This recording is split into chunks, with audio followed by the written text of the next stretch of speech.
시리즈를 이어가도록 하겠습니다. 행동하는 그리스도인 5번째, 끝날 때까지 끝나지 않는 싸움이라는 제목으로 우리 함께 내용 나누겠습니다.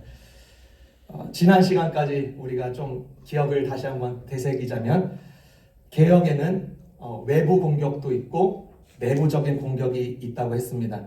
산발락과 도비아와 겟셈은 이제 악한 포지션을 취하면서 완강하게 이 이스라엘의 성벽 재건을 방해했습니다.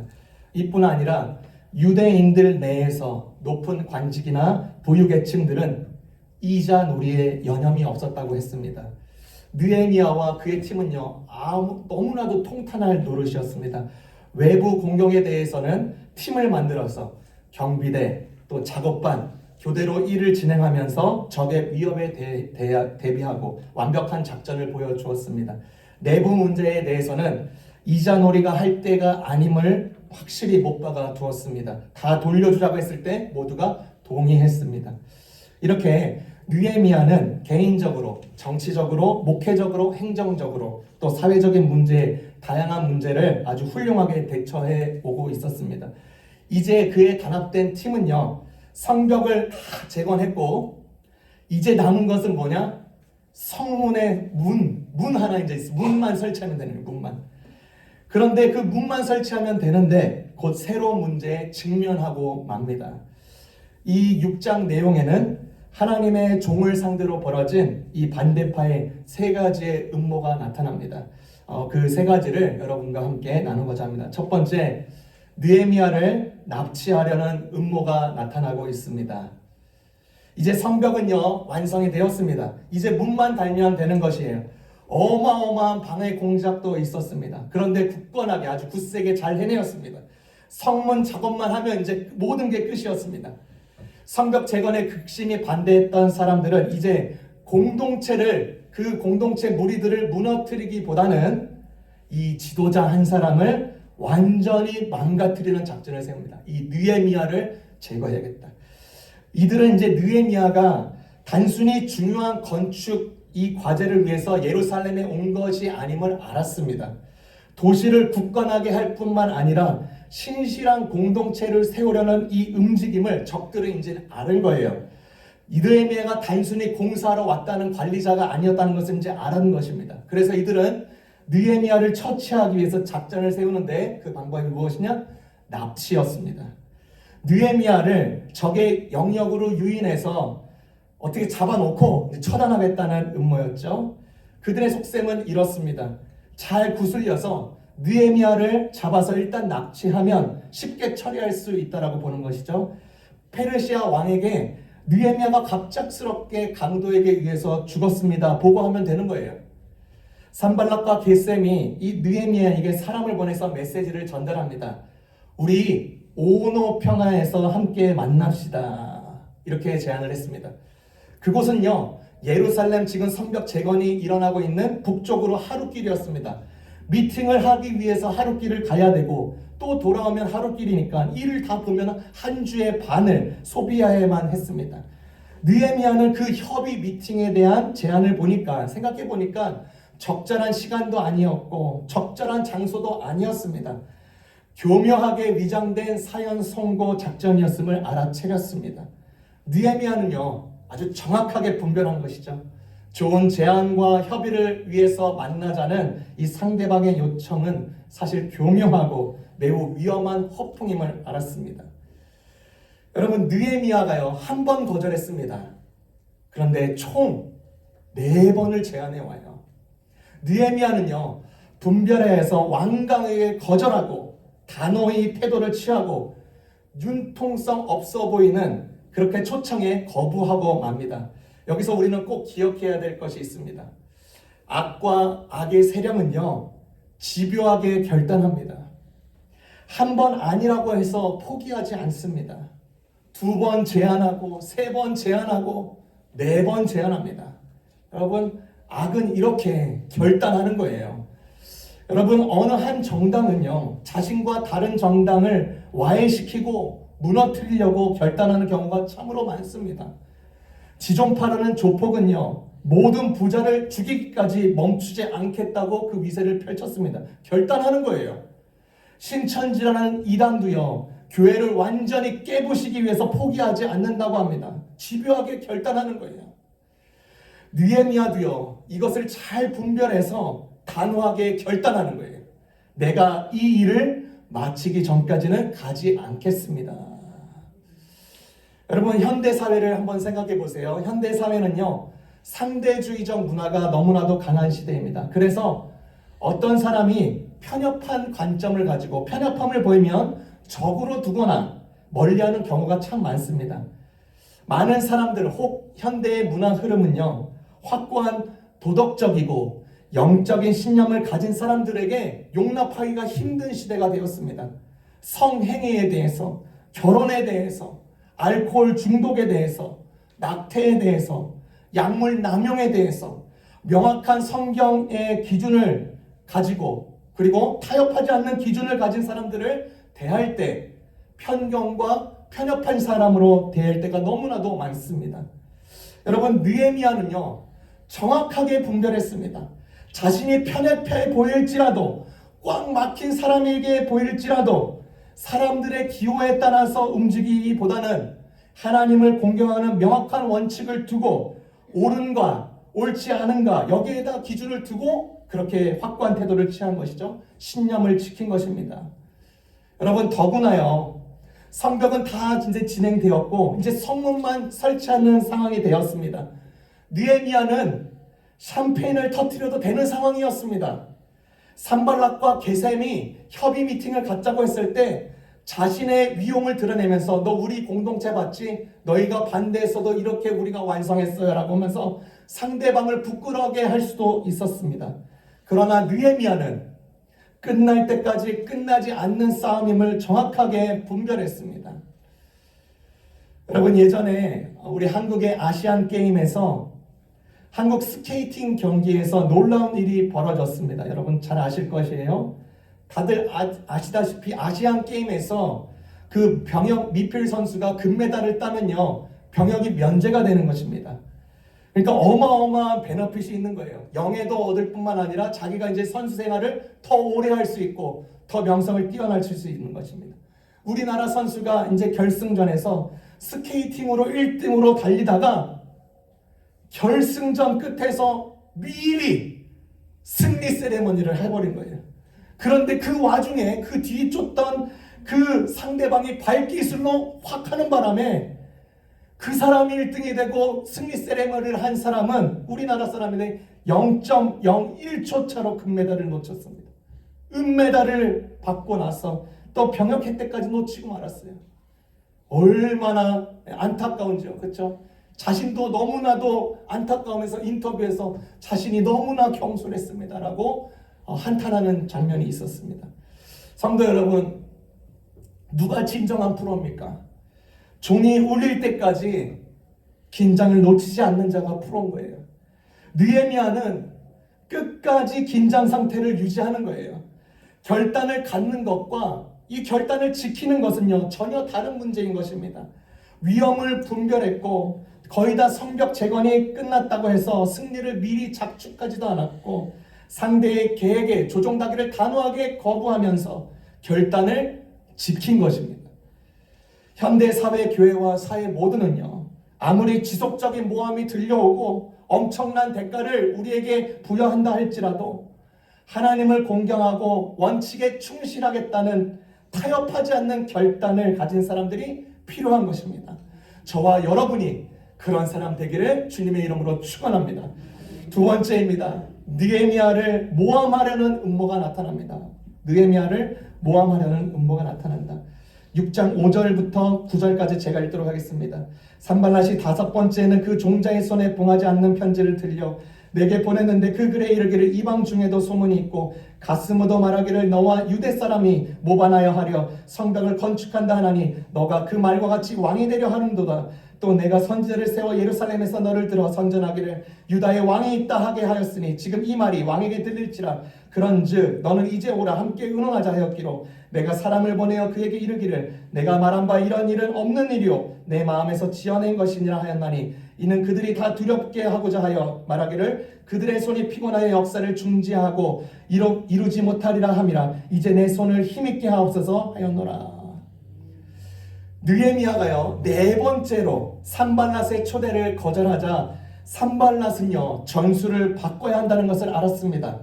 오노 평화의 한 마을에서 모이자는 제안은 5번째 반복되었던 것이죠. 이번에는 이제 상대 쪽에 그 상대방 산발랏 쪽의 파의 전령이 공개된 편지를 들고 와서 이런 내용이 퍼지고 있다라 하면서 느헤미야 쪽에게 이렇게 확인시켜 주는 거예요. 이 공개 서한의 내용이 이렇습니다. 느헤미야 당신이여, 당신이 유대 사람을 선동하여서 왕이 되고자 한다는 소문이 퍼지고 있습니다. 또한 당신이 선지자까지 임명하고 당신이 유다의 왕이 된다는 말이 돌고 있으니까 이 보고는 페르시아 왕에게 전달될 우려가 있습니다. 이에 대해서 함께 의논하십시다. 느헤미야의 명예를 완전히 훼손시키는 내용이었습니다. 당장의 혐의를 받을 수 있는 상황이었고요. 스캔들이 일어나고 있는 소식에 대해서 어떻게든 빨리 당장 만나서 해결을 지어야 되는 이 유혹이 드는 것이죠. 심지어 이런 소문이 페르시아 왕, 자신이 섬기고 있는 페르시아 왕에게 들어간다면 즉각 수사에 소환될 수 있는 문제로 커질 게 분명합니다. 자신의 부당한 스캔들을 당장 해결해야 되는 것, 그런 상황 아니겠습니까?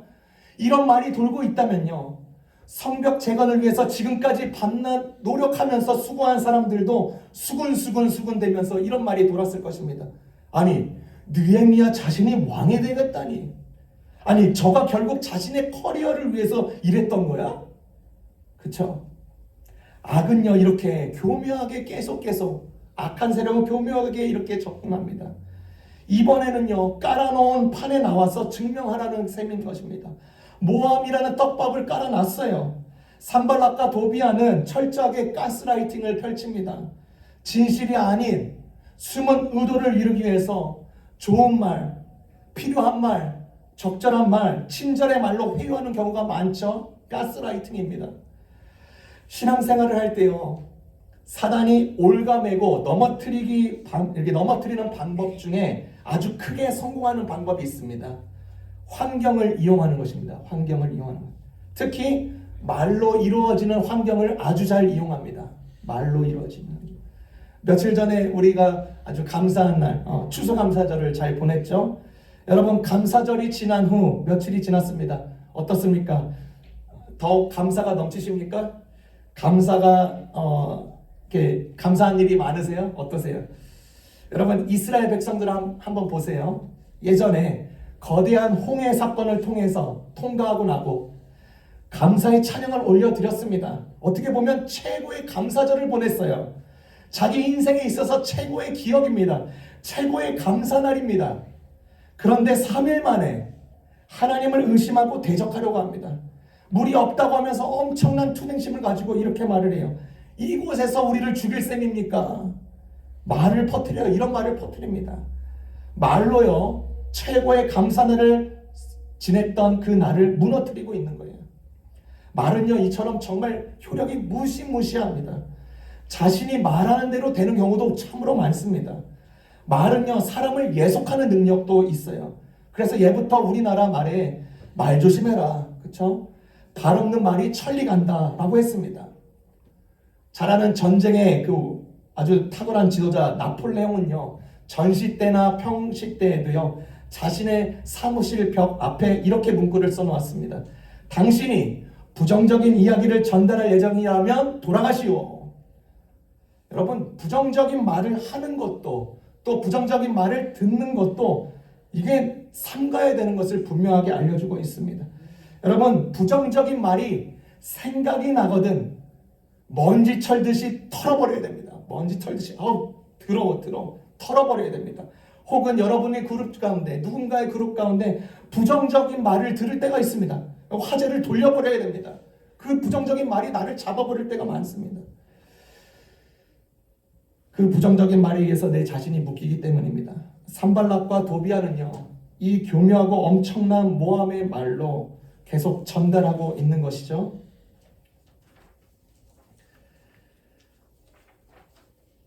느헤미야는 이러한 큰 모함과 가스라이팅에 어떻게 대처합니까? 영적으로 깨어있는 이 느헤미야는 그런 종류의 고발에 어떻게 해야 될지 정확히 알았습니다. 느헤미야는 그저 이렇게 대답을 합니다. 8절에 당신이 말하는 것과 같은 일이 일어나지 않았으며 당신이 그저 머릿속에서 지어내는 일일 뿐입니다. 부당한 비난에 대처하는 것은요, 말처럼 쉽지 않습니다. 자신의 인격을 모독하고 자신이 앞내낸 미래도 거품처럼 사라질 것 같은 중상모략을 당할 때가 있습니다. 하나님을 일을 하다가 느헤미야는 이런 일을 당하고 있는 거예요. 얼마나 기가 차겠습니까? 모함과 거짓 뉴스가 동네, 마을에, 공동체 전역에 퍼지고 있으니까 얼마나 답답하겠습니까? 큰 염려와 부정적인 생각으로 점점 가득 찰 수도 있는 상황입니다. 그런 순간에 고통스럽지라도 하나님의 말씀이 가르쳐 주시는 그 경험이 될 수 있음을 우리는 깨달아야 되는 것입니다. 불친절한 말, 거짓된 말, 모함하는 말이 우리를 공격할 때 우리 자신이 배울 수 있는 기회로 삼는 것입니다. 우리는 그 비난에 진실이 있는지 정확하게 우리의 마음을 살펴볼 필요가 있습니다. 시편에서도 그렇게 기도하듯이 하나님이여 나를 살피시고 내 마음을 아시며 내게 죄악이 없는지 살펴주옵소서라고 기도하면서 내 자신을 살피는 계기로 삼아야 되는 것입니다.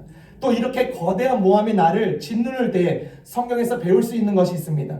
진실되지 않는 말이 나를 짓누를 때 어떻게 대응하는지 느헤미야처럼 하나님의 말씀이 죄를 더 키우는 보복을 금하고 있고 우리는 어떤 종류의 복수도 시도해서는 안 된다는 것입니다. 느헤미야는 복수를 가질 생각을 하지 않아요. 당장의 느헤미야가 거짓 모함에 대항하여서 민병대를 조직하여서 뜻밖의 싸움이나 전력 다툼을 한다고 생각해 보십시오. 거짓 모함이라는 불씨는 잠깐 끌 수는 있으나 성벽 재건의 완성은 장담할 수가 없는 것이에요. 복수하다가 더 큰 일이 일어나는 경우도 우리가 참 많지 않습니까? 그렇기 때문에 그렇습니다. 성경에서 혹은 많은 위인들이 복수할 수 있는 상황임에도 불구하고 복수의 칼을 꺼내지 않는 경우가 참 많습니다. 복수는 통쾌해 보일지라도 나에게 득이 되는 경우는 절대로 없기 때문입니다. 느헤미야는 이렇게 거대한 모함을 단순히 이렇게 반응했습니다. 8절에서 9절에 나오는 거예요. 당신이 말하는 것과 그런 일들이 일어나지 않았고 그것은 당신들의 머릿속에서 지어낸 것과 불가합니다. 그리고 이렇게 기도해요. 하나님, 강한 손으로 우리를 붙들어 주십시오. 저들이 우리의 손이 약화되길 원하고 있습니다. 하나님, 강한 손으로 우리를 붙들어 주세요. 느헤미야가 기도할 때요, 분별력, 또 하나님을 신뢰하는 것, 자신감뿐만 아니라 힘도 함께 주어지게 되는 것이에요. 여러분, 그리스도인을 살 때 반대 이렇게 부딪히는 벽들이 있습니다. 반대들이 있습니다. 세상 정신이 우리를 담그려 하고 가스라이팅 하려고 하고 심지어 내 자신이 나를 가스라이팅 하려고 할 때가 참으로 많습니다. 뭐 이렇게까지 살아야 되나? 너 성경대로 살면 편협해지는 것이야. 시대가 어떤 시대인데 맞서 대갚아줘. 이런 싸움이 우리 주변에 너무나도 많습니다. 이런 선한 싸움들은요, 계속되는 거예요. 우리가 죽는 날까지 계속되는 거예요. 절대로 포기하거나 주저하지 마시라는 것입니다. 하나님은 우리의 마음과 손을 능히 강하게 하시는 분이시기 때문입니다. 여러분, 끝날 때까지 끝나지 않는 싸움임을 기억하시고 이 느헤미야를 본받아서 우리도 계속 나아가길 바랍니다. 세 번째, 마지막입니다. 느헤미야를 협박하려는 음모가 나타나고 있습니다. 느헤미야를 협박하려는 음모. 10절에서 14절 제가 읽습니다. 이후에 무하데벨의 손자 들리아의 아들 스마야가 두문불출하기로 내가 그 집에 가니 그가 이르기를 그들이 너를 죽이러 올 터인데 우리가 하나님의 전으로 가서 외소 안에 머물고 그 문을 닫자. 저들이 반드시 밤에 와서 너를 죽이려 하기로 내가 이르기를 나 같은 자가 어찌 도망하며 나 같은 몸이면 누가 외소에 들어가서 생명을 보존하겠느냐. 나는 들어가지 않겠노라 하고 깨달은즉 그는 하나님께서 보내신 바가 아니라 도비아와 산발렛에게 뇌물을 받고 내게 이런 예언을 함이라. 그들이 뇌물을 준 까닭은 나를 두렵게 하고 이렇게 함으로써 범죄하게 하고 악한 말을 지어 나를 비방하게 하려 함이니라. 내 하나님이여 도비아와 산발락과 여선지 노야다와 그 남은 선지자들을 곧 나를 두렵게 하고자 한 자들의 소행을 기억하옵소서 하였노라. 느헤미야가 이제 성벽 재건 모든 완성에 이제 5% 정도 남긴 상황이었습니다. 성물만 성취하면 되는 것입니다. 그런데 적의 공격은 아직도 끝나지 않아요. 느헤미야가 겪는 고난은 점점 더 사악해지고 악랄해지고 있습니다. 그 강도는 점점 더 위협적으로 변해가고 있습니다. 느헤미야가 하루는 예루살렘의 선지자 중 한 명인 친구를 찾아갔습니다. 하나님을 잘 믿는 사람이니까 함께 있으면 안전하리라고 생각한 거죠. 아마도 느헤미야는 자기가 지금 겪고 있는 상황이나 동태를 자기가 잘 알고 있는 친구에게 서로 나누고 조언이나 격려를 받고 싶어 했을지도 모릅니다. 하지만 이 오래되었던 이 친구가 새로운 적이 된 것이에요. 그 친구 스마야라는 자는 이렇게 제안을 하는 거예요. 성전으로 가서 피해서 문 잠그고 있자라고 조언합니다. 10절에 보니까 하나님의 집 성전 안으로 가서 문을 닫고 있자. 사람들이 너를 죽이려 하고 한다. 그렇게 하자는 것입니다. 이 친구라는 자의 조언은요, 허황된 속임수였습니다. 우리가 후에 알게 되지만 이 친구는 돈을 받고 이 파괴적인 음모를 꾸미고 있는 거예요. 사람들이요, 이 반대 사람들이 느헤미야를 정치적인 영모, 반역자라고 몰아가고 있었고, 동시에 이 친구는, 느헤미야의 친구는 느헤미야를 종교적인 범법자로 만들려고 하고 있는 거예요. 느헤미야는 제사장이 아닙니다. 일반 총독이어서 페르시아가 신임하고 있는 공무원입니다. 제사장 외에 성소에 출입하는 것을 금지한 성전의 금령을 어기고 들어가서 숨자고 제한하는 것입니다. 즉 종교적인 범법을 일으켜서 기존의 공동체 제사장 그룹과 와해시키려는 의도를 가진 것입니다. 그리고 성소 출입은 워낙 제한되어 있기 때문에 느헤미야가 그곳에 성전 안에 숨고 있으면 언제든지 반대적들이 쳐들어와서 남몰래 죽일 수 있는 완전 범죄 계획이었습니다. 어마어마하지 않습니까? 악은 이렇게 치밀하고 교묘합니다. 그렇게 설득력 있게 다가갑니다. 적들은 느헤미야가 성벽이 재건된 후에도 백성들을 위한 헌신이 멈추지 않을 것임을 분명하게 알고 있었습니다. 느헤미야가 그들과 그 공동체와 함께 신의 시간을 보내면서 그들의 도덕적이고 영적인 삶의 다른 측면이 시급히 회복되어야 된다는 것을 알게 되었고, 무너진 성벽을 재건하는 것보다 느헤미야가 더 큰 계획이 있음을, 그리고 그 큰 계획에 마음을 쏟고 있는 것을 이들이 아는 거예요. 그러니까 건물만 짓는 것이 끝이 아니라 정말로 신실한 공동체까지 만들려는 이 의도에 못 참고 있는 것입니다. 적들은 그런 좋은 일을 시작되는 것을 원치 않았고, 그런 개혁을 막는 방법은 개혁가를 타락시키는 것이었습니다. 이 계획은요, 공포를 주요 도구로 사용해서 이 느헤미야의 인격을 파괴시켜서 이 공동체를 완전히 무너뜨리겠다 목표로 삼은 것이죠.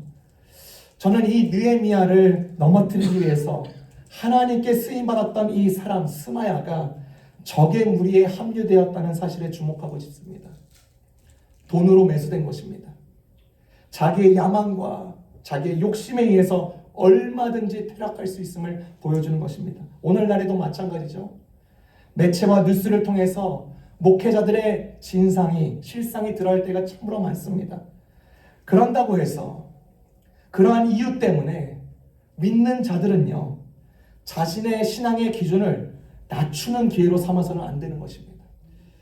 신앙인들이요, 신앙을 점검할 때 중요한 것 중에 하나가 뭐냐면 방자함이 있는가 없는가입니다. 방자함이 있는가 없는가.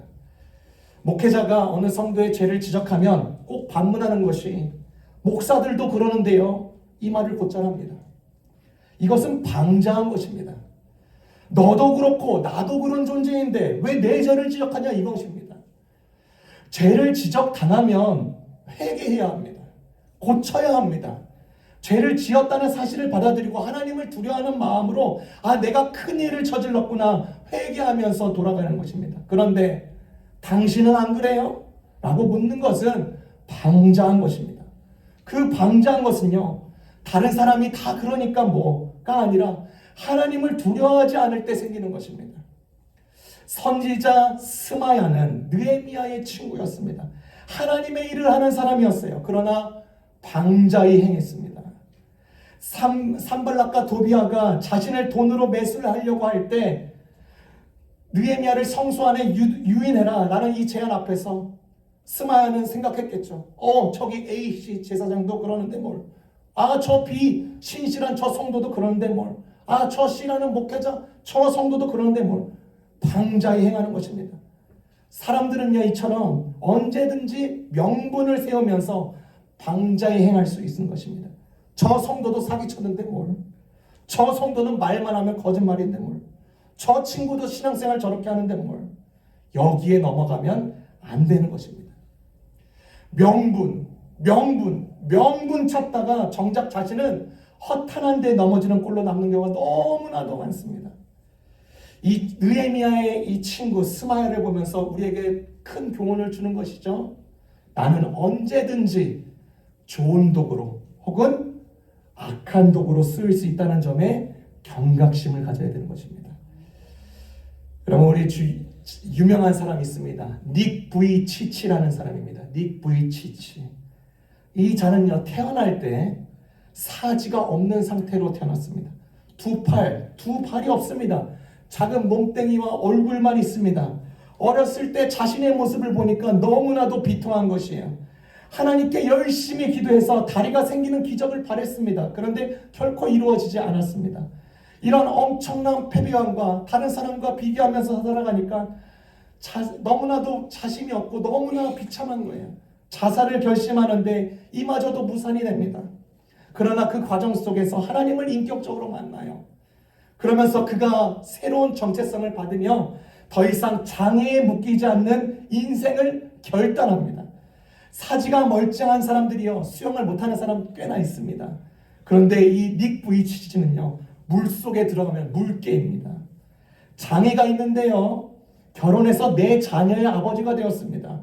그리고 전 세계 다니면서 강연과 교육과 설교를 통해서 600만 명에게 복음을 전했습니다.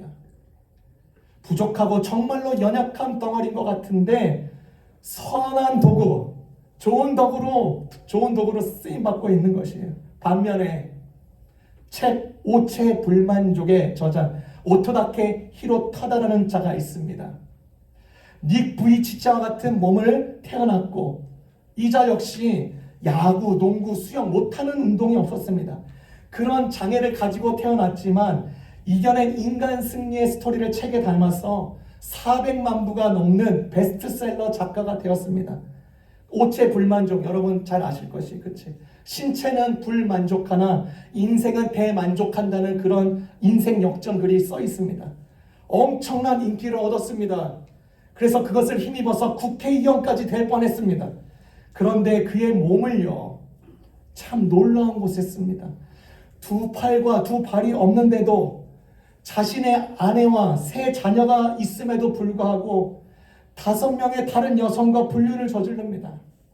명석한 머리, 뛰어난 외모, 인생 스토리를 결국 자신의 나락의 길로 가는데 쓰여버리는 악한 도구로 쓰임을 받는 것입니다. 여러분 기억해야 됩니다. 절대로 내가 능력이 좋아서 좋은 도구로, 내가 능력이 없어서 악한 도구로, 내가 운이 좋기 때문에 좋은 도구로, 내가 운이 없어서 나쁜 도구로 쓰이는 것이 아닙니다. 신자의 삶은요, 하나님의 원칙의 결에 같이 하는 것입니다. 하나님의 원칙의 결을 같이 해 나갈 때 좋은 도구가 계속 좋은 도구로 쓰임받게 되는 것입니다. 그때는 부족해도 되는 것입니다. 못나도 되는 것입니다. 실수투성이어도 되는 것입니다.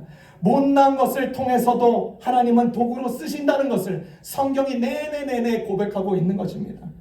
허나 하나님의 원칙을 내 삶의 허다한 명분과 핑계와 악한 계획과 내 자아와 욕심에 의해서 하나씩 하나님의 원칙을 제거하는 순간부터요, 내 삶은 악의 도구가 되어져 가는 것입니다. 말씀을 맺겠습니다. 느헤미야와 그의 팀들은요, 이제 성문만 설치하면 재건이 끝나는 상황이었습니다. 그러나 말 그대로 끝날 때까지 끝나지 않는 싸움이 계속됩니다. 납치, 모함, 협박의 순간에 되어 느헤미야는 하나님의 도우심을 바라고 의지하고 분별해서 그에게 주어진 싸움을 계속 이어갔습니다. 끝날 때까지 가는 것입니다. 싸움인 것입니다. 자기 명예를 위한 싸움도 아니요, 자기 증명을 위한 싸움도 아니요, 자기 만족을 위한 싸움이 아니라 바울이 말한 선한 싸움인 것입니다. 선한 싸움을 하다가 우리 성도들이 만나는 많은 위기가 있습니다. 싸움이 있습니다. 그 위기에서 절대로 포기하지 말길 바랍니다. 그 무대에서, 그 현장에서 하나님은 나를 여전히 다듬어 가시고 배우게 하시는 분이십니다. 넘어가게 하십니다. 그의 선하심을 맛보게 하시는 것입니다. 이 복된 여정이 우리 가운데도 계속되기를 주님의 이름으로 축원합니다.